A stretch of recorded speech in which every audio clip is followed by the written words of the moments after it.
এখানে আছে ফলই মাছ, জিয়াল মাছ, পুঁটি মাছ, বাটা মাছ, আর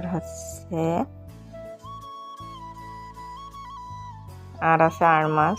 এগুলো দিয়ে আমি আজকে তরকারি রান্না করব। তো দেখুন আমি আলুটাকে কষিয়ে নিয়েছি, নেওয়ার পরে এখানে মশলা দিয়ে দিয়েছি। দেওয়ার পরে আমি এখানে আবার ঝোলের পানি দিয়ে দিয়েছি, দিয়ে টমেটোগুলোকে দিয়ে দিয়েছি, এরপর মাছগুলোকে দিয়ে দিয়েছি, দিয়ে একটু ঢাকনা দিয়ে আবার ঢেকে দেব।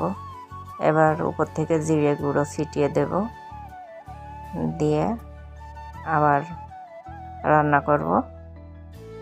দেখুন রান্নাটা হয়ে এসেছে। তো ভালো লাগলে লাইক কমেন্ট শেয়ার করবেন। সবাই ভালো থাকবেন। আল্লাহ হাফেজ।